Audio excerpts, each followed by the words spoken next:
Hello, everybody. So, our group one will give a demonstration about ERE tools, which is called the ERE Plus.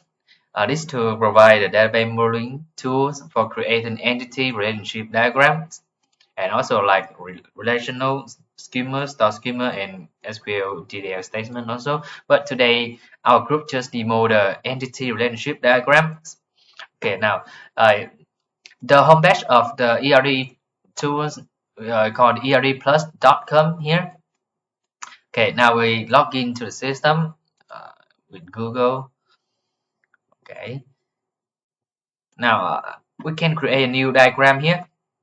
So I will name it as ER. So I will choose the type of ER diagram for this demo. Yeah, create. Now we click into the project here. So I have prepared for you the description, the requirement of the database, our database system. Okay, now check it out. In Ho Chi Minh University of Technology, each student belongs to only one major, which is also called a faculty. The database service want to store the information of student includes like a student ID, which is unique, and unique student email, yeah, which is also unique. The student full name, the full name includes the first name and the last name. The address of the student, address maybe I think should be addresses, yeah, maybe have the multiple address. Okay, comprise street number, street, and province or city.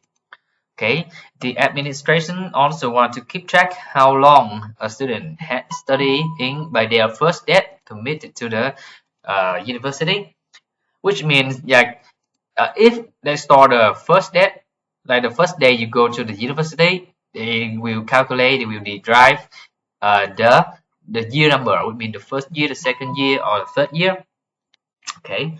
Next, uh, about the faculty, the information of the faculties includes the faculty's number of rooms, and which building is also stored. Which building means C4, C3, or B4, B3. Okay. One faculty must have at least one or more students. Yeah, with some kind of trivial, right? Okay, now we can create a model here. Now in the user interface here, you can see the entity. You can create an entity here or create an attribute, a relationship. Okay, now we can create an entity. I think we should define the entity just two entities with students and the faculty entity. Okay, first entity. Okay, now you can type name here, student. Okay, okay, I will choose the regular. So two types here we can create later. Regular. Now just regular. Okay. The student have the unique ID, so I will create an attribute, which is the unique attribute, right? So there are two ways to create. You can click here and then click somewhere here, and you name it as an ID. Okay. Now there are options for you. You can choose the unique, the multi-value, the optional, composite, or the drive. So this is the unique, right? Unique ID. So you can choose unique, and it turns to the underline here. Okay. Now we can choose to connect the attribute to the entity. Yeah, this is the first way. Now it's turned green, which means it's like it's okay to connect successfully. Okay. The second way is we have the add attribute button here, so we can click on add attribute. Okay. We had an attribute for the email address, right? So I will name it an email, and this attribute should be unique too. Okay. The requirement, yeah. We have the student full names would includes the first name and the last name. So this attribute should be the I mean the composite attribute. So I create an attribute and set it at composite. Composite means it's like it had the more attribute connect to it. So I will name it as full name, and this full name has the entity. Has the attribute of first name, and last name. Okay. Now notice that if you not choose the composite, you cannot connect the to these attribute here, because yeah, this is like it's not quite right. So if you choose it as the composite, so you can connect it. Yeah, it's logically correct. Okay. Now they got the address, right? In the requirement, they got address. Okay. Now create an address attributes here. Name it address. And I think one student may have two or more address, so I think it should be the multi-value and also the composite. So you can see if I choose the multi-value, it turns to the double line here. Okay, this attribute will comprise of the street number, I think. Yeah. If you choose the multi-value, you can see the add component attribute here. Okay, multi-value. Oh, sorry, composite. Right. Uh, address here will be the street. Yeah, multi-value, which means have two or more addresses. Street number, I think. Okay, and like the city. Okay, just name a city. Yeah, 40 more only. Maybe in real life they do not enough to like describe the information, but yeah, it's okay to demo here. Okay, a student have a attribute called the start day, which means the first day you go to the university, right? So add an attribute, call it add an start day.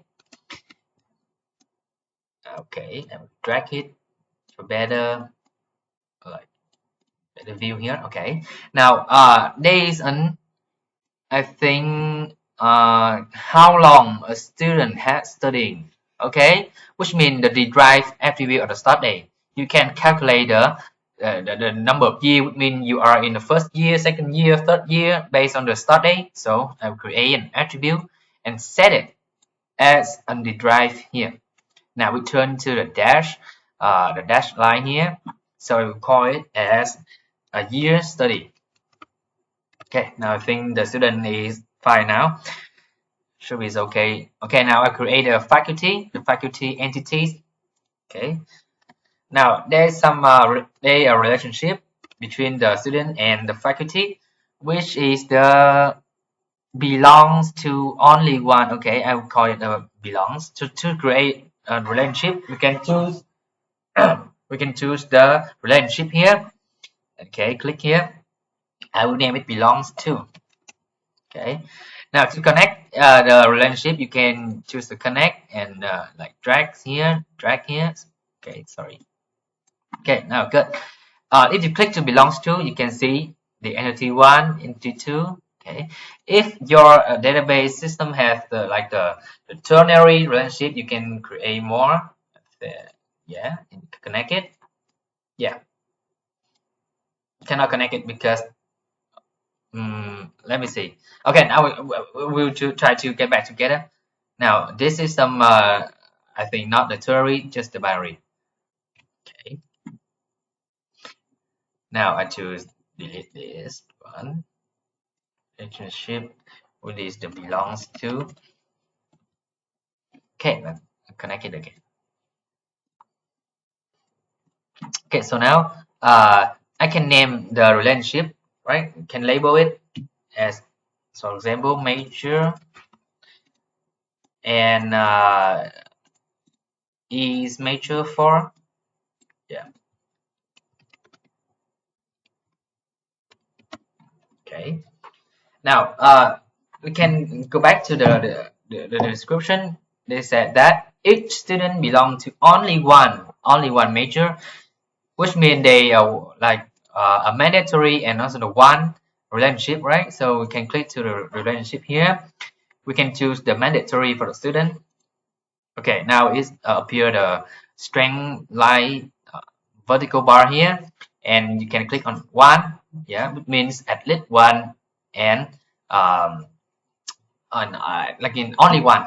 Okay, now about the faculty. Yeah, one faculty may have at least one or more students, so it should be the mandatory and the many. Okay, now it turns to the many notation here and the mandatory notation here. Okay, the faculty has the let's say the faculty number. Okay, now we can add in the fact number.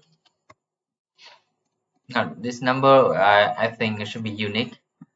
Okay, and the number of rooms. Number of room.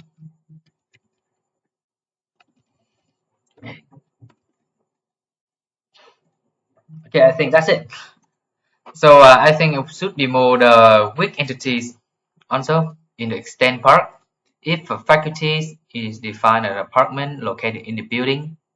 Okay, now we turn the faculty into the building and there is a relationship called the located at.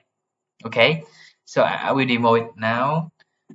We create another entity here. We see the building. Okay, the building and the relationship located in. Okay, sorry. Located in, and I will set it as an identifying which means it's weak relationship, right? So we can connect it and we create an entity apartment. Okay, connect it together. Now I can set the apartment is the weak entity, right? Because like they have their own partial key, which is the, let's say, the apartment number, but the building has the attribute as the building ID, right? Okay. Now, if you set it as a weak entity, you can see the option of partial unique here, and it turns the dash underline text here. Okay, in the building, yeah, you see the building ID, it's just unique. Okay, now I think it should enough. Okay, one more thing, which is the one-to-one here. A building, as I think apartment is include building, so it should be, let's say, the apartment mandatory one. Okay, yeah, only one. And let's say a building, I think it should be one mandatory and many. Okay, now this is a weak entity demo. I think it should be enough for the ER models. You can create your own ER models based on the description. Okay, thank you for your attention.